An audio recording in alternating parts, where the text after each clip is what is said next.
And things went a little haywire for newlyweds Jules and Cameron, with the pair having an accident while kayaking near a waterfall on Thursday's episode of Married at First Sight.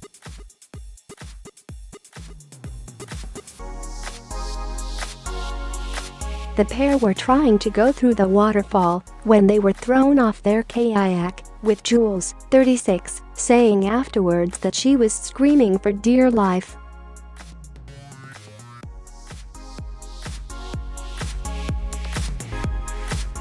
"We got thrown around like a washing machine," Cameron, 34, said. Jules was anxious about the waterfall from the get-go and struggled to get back onto the kayak after falling in the water.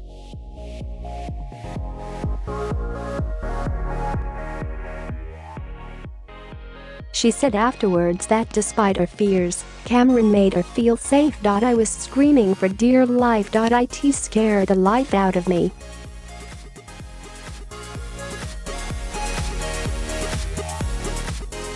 But I felt safe with Cam. I knew he'd look after me," Jules said. "As soon as he was under, he was there to help get the boat off my head.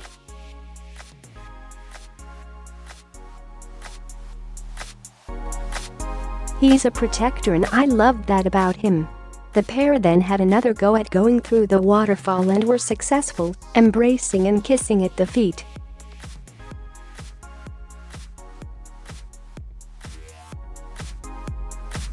Afterwards, business manager Jules said how much she likes Cameron and how she can see a future with him. However, she said a deal breaker is having children.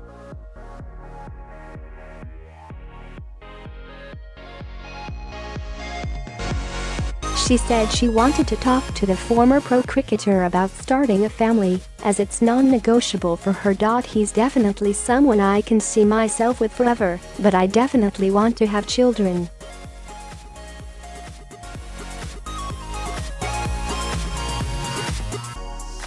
If not, it's a game changer, isn't it?"